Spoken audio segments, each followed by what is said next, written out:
जी जी, सुन रहा हूँ। जी हसन साहब, ये जो अभी मामला इन दिनों गरमाया है भोजशाला को लेकर, हालांकि ये पूरा मामला सुप्रीम कोर्ट में अध्ययनरत है और सुनवाई भी होना अभी बाकी है, लेकिन स्थितियां देखिए आप, जब यहां पर दोनों पक्ष के लोग इकट्ठा हो जाएंगे तो स्थिति कहीं तनावपूर्ण ना हो जाए, इसको भी ध्यान में रखते हुए दोनों पक्षों को फैसला लेना होगा। अब जैसे कि कहा जा रहा है बसंत पंचमी के ही शुक्रवार है, अब शुक्रवार को नमाज अदा करना तो जरूरी होता है, लेकिन बसंत पंचमी हर हफ्ते तो नहीं आती, जैसा कि रमेश जी कह रहे हैं, जी, शुक्रवार तो 52 आते हैं साल में, तो कहीं ना कहीं किसी एक पक्ष को तो समझदारी दिखानी होगी। देखिए, बहुत बहुत शुक्रिया आपका इस गंभीर चर्चा में मुझे शामिल करने के लिए। और मैं इस पर अपने विचार देने से पहले अपने सभी साथी पैनलिस्टों का अभिवादन करता हूं और आपका पुनः आभार व्यक्त करता हूं कि ये गंभीर विषय है, इस पर आपने हमारे विचार रखने के लिए आमंत्रित किया। देखिए, बसंत पंचमी एक ऐसा पर्व है जिसको भारत के हिंदू ही नहीं मनाते हैं, बल्कि भारत का मुस्लिम सूफी समुदाय भी इसको बड़ी तल्लीनता के साथ मनाता है। बहुत हमारी बढ़िया। दरगाह हजरत महबूब इलाही हो या हमारे यहाँ हजरत मदारुल आलमीन हुजूर जिंदा शाह मदार मकनपुर की दरगाह हो या देवा शरीफ हो, जी तमाम दरगाहों पर बसंत बहुत धूमधाम के साथ मनाया जाता है। ठीक है। बसंत पंचमी कोई धार्मिक त्योहार नहीं है, ये हमारा सांस्कृतिक त्योहार है, ये गुरु और शिष्य परंपरा से संबंधित त्योहार है।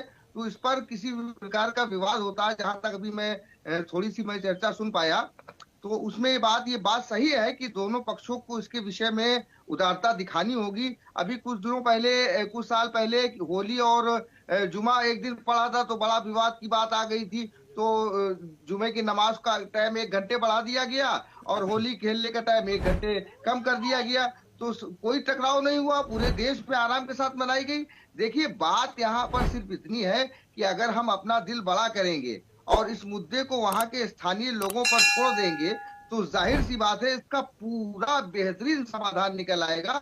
और देखिए, ये हमारा मुल्क जो है, ये मुख्तलिफ मजाहिब के फूलों का एक गुलदस्ता है और इसमें सभी फूल महकते हैं। जब सारे फूल महकेंगे तभी हमारा पूरा गुलशन महकेगा। तो इसमें सभी लोगों को चाहिए कि दिल बड़ा करें और कोई ऐसा रास्ता निकालें जिसके साथ बसंत तो पंचमी का आप क्या त्योहार भी मनाया ये जाए संदेश और दे रहे हैं जुमे की मुस्लिम नमाज। भाइयों को कि मुस्लिम भाई अब भोजशाला में शुक्रवार को नमाज अदा ना करके कहीं और अदा कर लीजिए, उस दिन बसंत पंचमी मना लेने दीजिए हिंदू भाइयों को, आप ये मैसेज दे रहे हैं? देखिए, ये मैसेज में तो बहुत सारी बातें छुपी हुई हैं, सभी के लिए छुपी हुई हैं, वहां के लोगों के लिए भी है और सभी लोगों के लिए है कि एक ऐसा रास्ता निकालें जिससे ये बसंत का त्योहार, ये और तो क्या प्रेम का रास्ता निकल त्योहार सकता है। है हसन और साहब? और क्या ही रास्ता निकल सकता है? दिन एक ही है और दिन एक में दो त्योहार पड़ रहे हैं, बसंत पंचमी जुमे की नमाज, तो कहीं ना किसी पक्ष को मैंने तो समझदारी दिखानी होगी ना।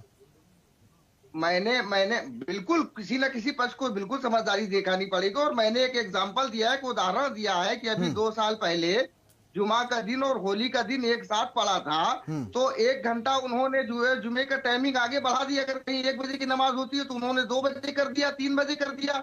और अगर रंग की टाइमिंग 1 बजे की थी तो 12 बजे तक कर दी। हिंदू पक्ष तो कह रहा देखिए, है, समाधान अगर हिंदू निकाला पक्ष कह जाए रहा है तो कि हर पूरे तरीके दिन से की समाधान मोहलत दी निकाला जाए। जा।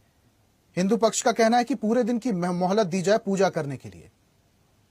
तो ये, अब वहां के लोग इस चीज को अगर समझते हैं तो वो अब इस चीज को कर ले। वैसे जहां तक ये मसला है कि जुमे की जो नमाज है, ये अनिवार्य है। पवित्र कुरान करीम में इस बात के लिए हुक्म दिया गया है कि जो जुमे की नमाज होती है वो अनिवार्य है। जिस तरीके से कोई भी पर्व अनिवार्य है, तो जुमे की नमाज भी अनिवार्य है। अच्छा हसन साहब, हमारे दर्शकों को एक बात बताइए कि सजदा करना है अल्लाह का तो वो तो कहीं भी हो सकता है, जरूरी है भोजशाला में ही नमाज पढ़ी जाए? अगर अल्लाह को याद करना है, नमाज पढ़ना है, तो वो कहीं और भी की जा सकती है या नहीं? या फिर ये कंपलसरी कि भोजशाला में ही नमाज अदा होगी? वहां के लोगों के लिए क्या ये कंपलसरी है? पर्टिकुलर जिस स्थान के विषय में बता रहे हैं, जी। तो अगर वहां पर परंपरागत तरीके से पहले से होती चली आ रही है तो फिर उसमें किस बात की परेशानी है? अगर पहली बार अगर हो रहा है तो गलत है। पहली बार अगर कोई ये जिद कर रहा है कि नहीं हम वहीं पे पढ़ेंगे जाकर के, तो ये तो पूरी तरीके से गलत है। लेकिन अगर वो सालों से ये चीज होती जा रही तो सवाल ही नहीं बनता ना, जिस तरीके का आप सवाल कर रहे हैं भाई मेरे, ये तो सवाल ही नहीं है ना कि नहीं, मतलब वो ऐसा हो जाए बसंत वैसा हो पंचमी के जाए। दिन क्या यह हमारे देश सहिष्णुता के, दिखाना जरूरी देखिए होगा? देखिए, कानून और संविधान का शासन है। जज्बात, मर्यादाएं, नैतिकताएं, ये तो जब है जब सभी लोग समन्वय स्थापित करें। किसी एक के ऊपर जबरदस्ती कोई सद्भाव और नैतिकता नहीं थोपी जा सकती है। ये तो सभी के लिए है। चलिए ठीक है। महादेव जी सुन पा रहे हैं? ओके, धन्यवाद। गुरु जी सुन पा रहे हैं? हाँ जी, हाँ सुन रहे हैं। ठीक है। गुरु जी पूरी बात आपने सुनी होगी मुस्लिम स्कॉलर हसन साहब की।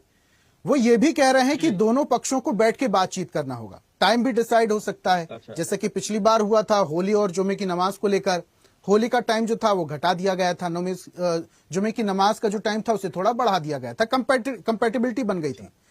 ये होने